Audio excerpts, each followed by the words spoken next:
Assalamu alaikum. Dear students, today is our sixth lecture of the third chapter of your biology class 9.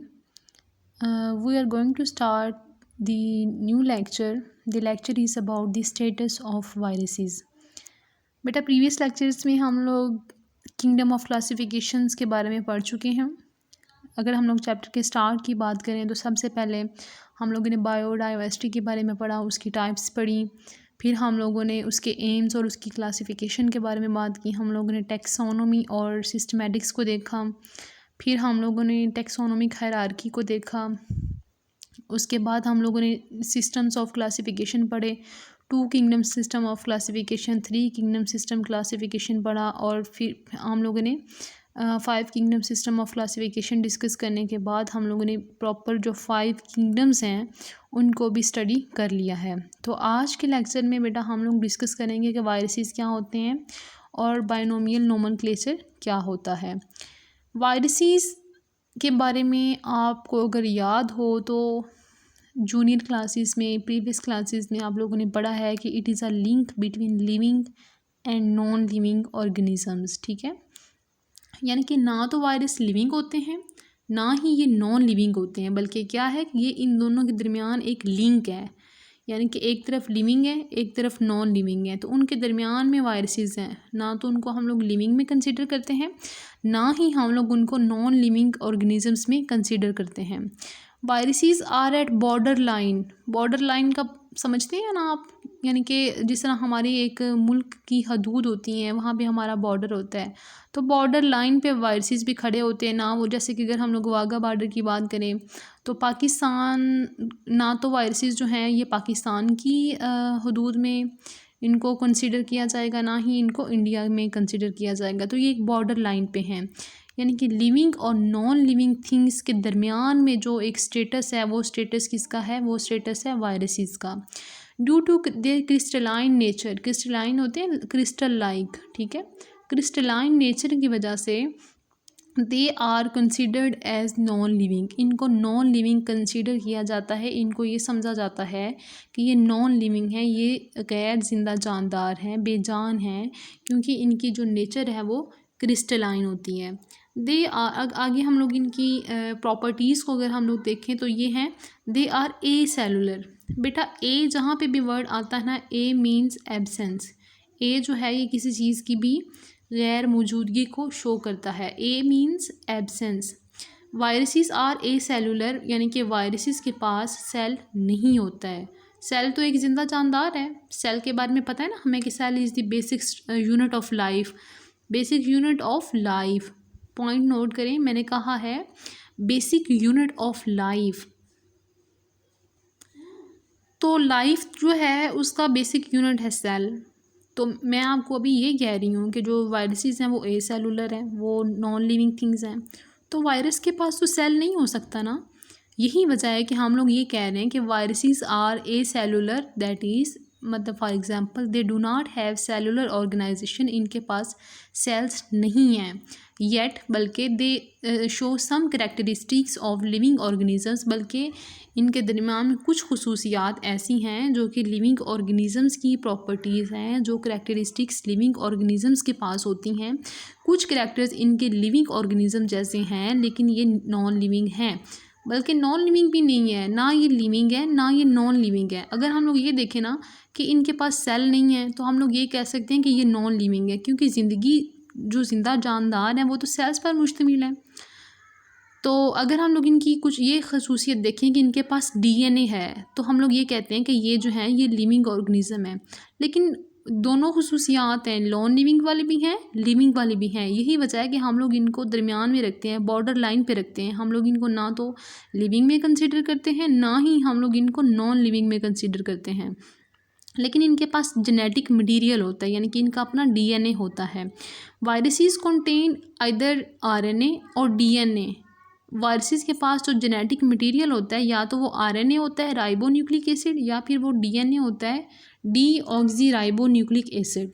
Normally normal तौर पे, आम तौर पे encased मतलब उसकी पैकिंग हुई होती है। जैसे कि आप लोग सूट केस के अंदर अपने सूट रखते हैं ना, उसी तरह से जो आरएनए या डीएनए होता है ना वायरसेस का, ये वायरसेस उसको कहाँ पे रखते हैं, ये वायरस की मताए हयात होती है, इसकी बिल्कुल ज़िंदगी का मतलब हासिल होता है। ये जो आरएनए और डीएनए है ना, ये वायरस के लिए बहुत इम्पोर्टेंट है, बहुत कीमती चीज़ें हैं। तो कीमती चीज़ें कहाँ पे रखते हैं हम लोग कीमती चीज़ें प्रोटेक्टिव कवरिंग में रखते हैं ना। तो जो वायरस की प्रोटेक्टिव कवरिंग है, कौन सी प्रोटेक्टिव कवरिंग, जिस प्रोटेक्टिव कवरिंग के अंदर डीएनए या आरएनए होता है, उस प्रोटेक्टिव कवरिंग का नाम है प्रोटीन कोट।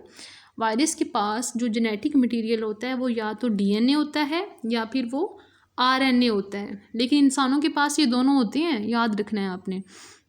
वायरसेस के पास या तो डीएनए होता है या फिर इनके पास आरएनए होता है, और ये आरएनए और डीएनए कहाँ पे इनक्लोज किया होता है, इन्होंने इनकेस करके रखा होता है प्रोटीन कोड के अंदर। They reproduce only in living cells. अब ये रिप्रोड्यूस कर सकते हैं, तो ये कैरेक्टरिस्टिक्स किसकी तरह का है, ये लिविंग ऑर्गेनिजम्स का कैरेक्टरिस्टिक्स है, ठीक है। ये जिंदा जानदार चीज़ों की खुसूसियत है कि वो रिप्रोड्यूस कर सकती हैं, वो अपने नस्ल जो है वो अपने बच्चे पैदा कर सकते हैं, अपनी नस्ल को बढ़ा सकते हैं। Where they cause a number of disease, ठीक है।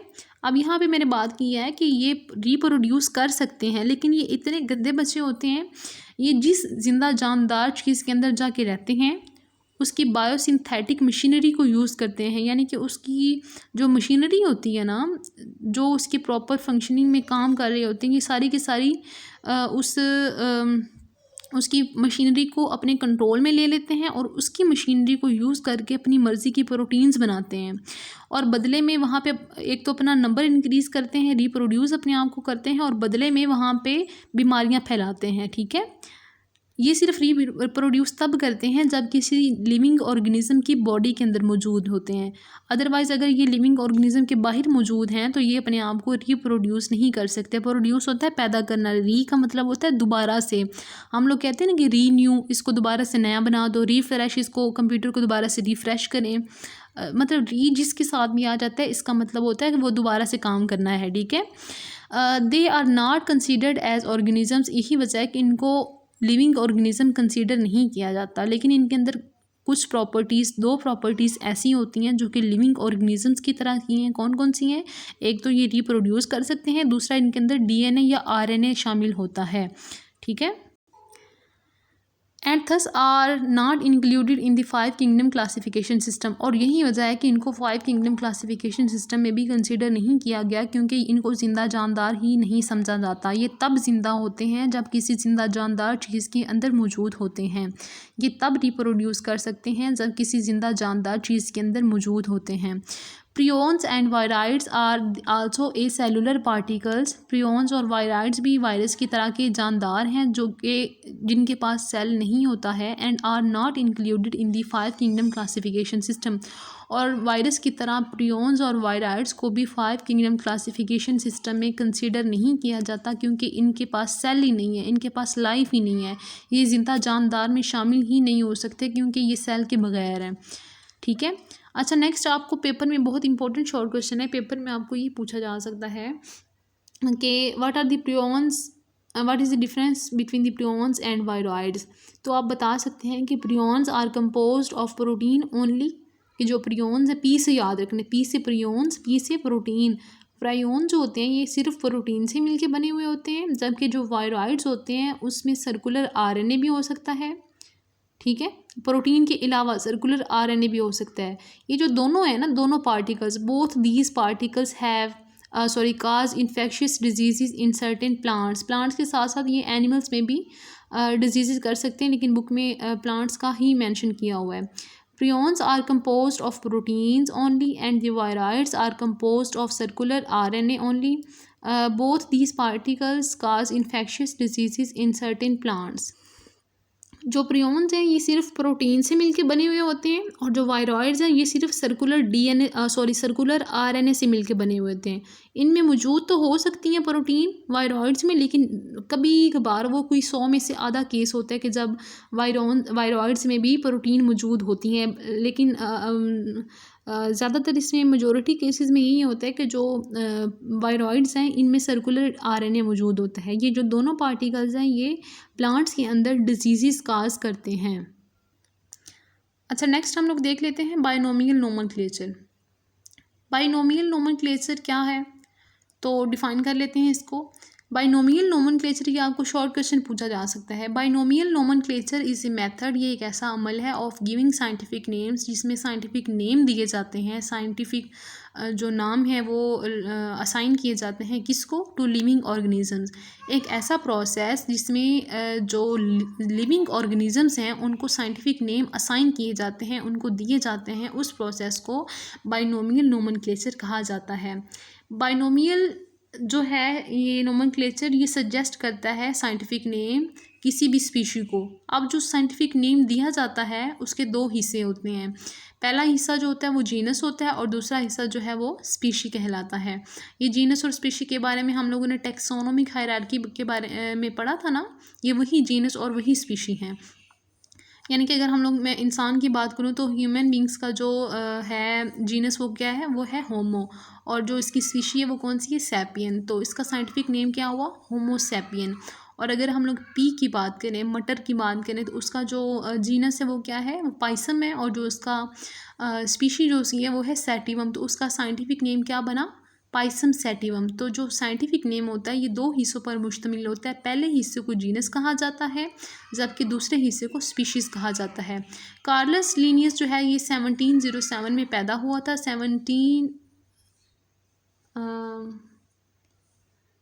1778 में इसकी डेथ हो गई थी। इसने बाइनोमियल नोमेनक्लेचर का जो सिस्टम था वो इंट्रोड्यूस करवाया था। His system spread rapidly and became popular, most of his names in use today. Carolus Linnaeus वो पहला बंदा था जिसने बाइनोमियल नोमेनक्लेचर यानी कि ऐसा निज़ाम दरियाफ्त मुतारिफ़ करवाया था कि जिस प्रोसेस के थ्रू, जिस मेथड के थ्रू लिविंग ऑर्गेनिजम्स को साइंटिफिक नेम दिए जाते हैं। ये जो सिस्टम इसने मुतारिफ़ करवाया था ये बहुत तेज़ी से फैलना शुरू हुआ था और इसमें से काफ़ी ज़्यादा सारे नाम ऐसे हैं जो आज भी यूज़ किए। Scientific names usually printed in italics. जो साइंटिफिक नेम होते हैं इनको मोस्टली इटैलिक में यानी कि इटली की ज़ुबान में लिखा जाता है, जैसा कि होमो सैपियंस। ठीक है, होमो सैपियन को थोड़ा सा टेढ़ा करके लिखेंगे। When handwritten they are underline. अगर इसको हाथ से लिखा जाए तो इसको अंडरलाइन किया जाता है। अगर तो वैसे इसको आप टाइप करेंगे तो आप इसको इटैलिक्स लैंग्वेज में लिखेंगे, और अगर आप इसको हैंड रिटन लिख रहे हैं, हाथ से लिख रहे हैं, तो आपने इसको अंडरलाइन करना है। द फर्स्ट टर्म जो पहला नेम होता है उसको जेनरिक नेम कहते हैं, जिसमें हम लोग उसकी जीनस की बात करते हैं। And always begin with a capital letter, और इसको कैपिटल लेटर से शो किया जाता है। While species name is never capitalize, जबकि स्पीशी का जो नाम है उसको कैपिटलाइज नहीं किया जाता है। ठीक है, साइंटिफिक नेम जो होते हैं इनको हमेशा इटली की ज़ुबान में इटैलिक्स में लिखा जाता है, और इटैलिक्स में इसको लिखा जाता है। और इसका जो पहला नेम है जो जेनरिक नेम जिसको कहा जाता है, जैसा कि होमो आपको नज़र आ रहा है, इसको आप कैपिटल में लिखेंगे, और जो स्पीशी का नेम है उसको कैपिटल में नहीं लिखते। आप अगर देखें तो होमो का एच जो है वो कैपिटल नज़र आ रहा होगा आपको, और जो सैपियन है इसका जो एस है वो आपको स्मॉल लेटर में नज़र आ रहा होगा। The scientific name is generally written in full when it is used. जब साइंटिफिक नेम को यूज़ किया जाता है तो उसको फुल फॉर्म में ही लिखा जाता है, जैसा कि होमो सैपियन आपको नज़र आ रहा है, और साइंटिफिक नेम्स को अंडरलाइन किया जाता है। But when several species from the same genus are being listed, लेकिन काफ़ी ज़्यादा स्पीशीज़ जब एक ही जीनस की लिस्ट करते हैं, हम लोग उनके नाम लिखते हैं, तो it may then be abbreviated. फिर हम लोग उसका मुखफ़फ़ लिख सकते हैं, उसकी शॉर्ट फॉर्म लिख सकते हैं by just using an initial for genus. बस जीनस का जो पहला हर्फ है उसको लिखेंगे और जो स्पीशी का पूरा नाम है वो हम लोग लिख देंगे।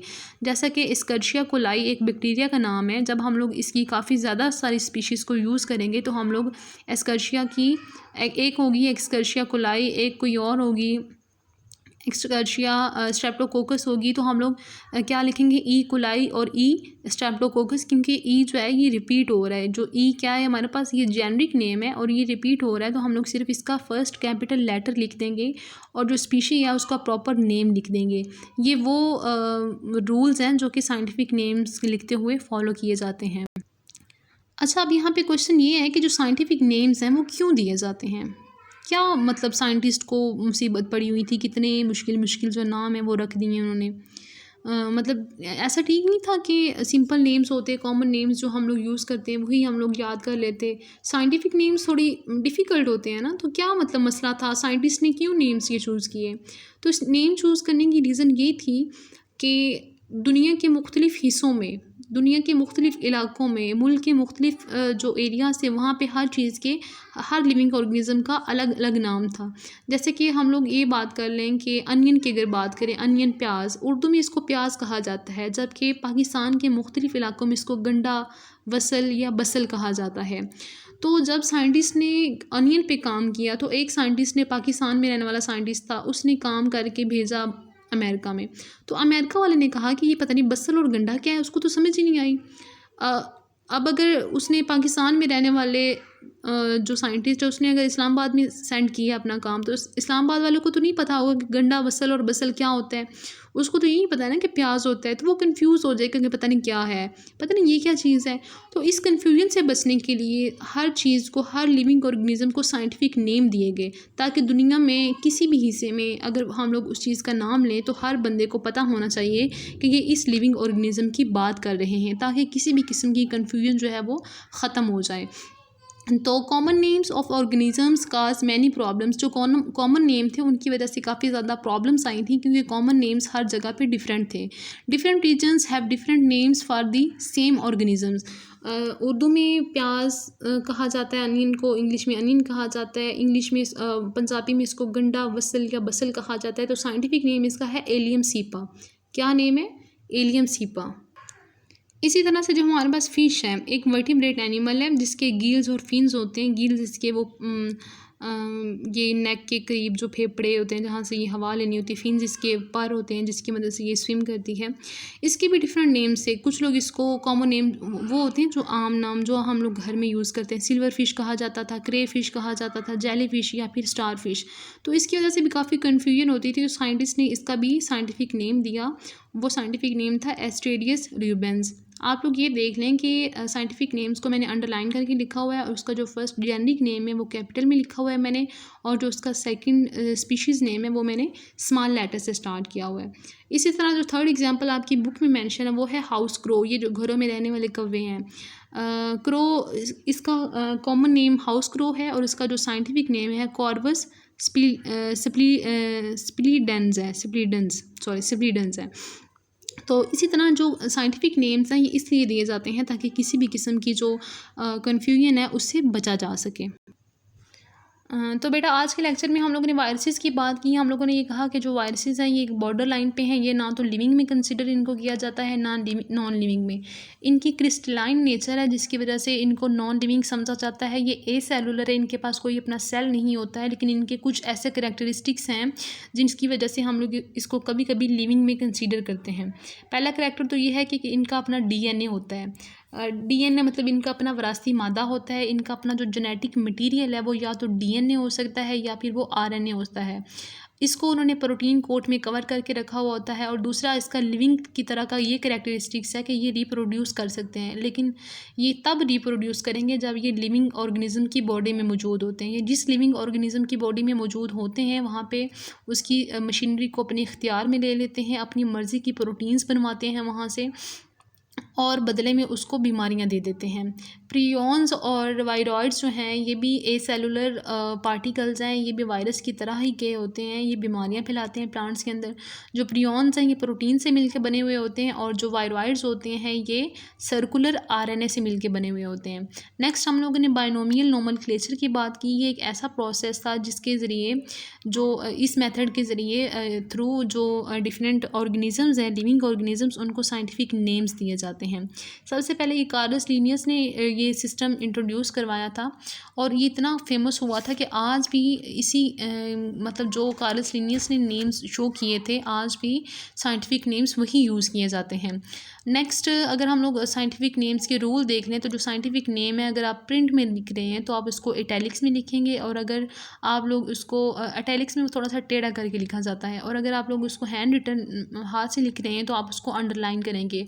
साइंटिफिक नेम के दो हिस्से होते हैं, एक होता है जेनरिक नेम जो पहला नेम होता है, जैसे कि आपको स्क्रीन पे एलियम नज़र आ रहा है, एलियम जो है ये जेनरिक नेम है और जो सीपा है ये स्पीशी नेम है, ठीक है।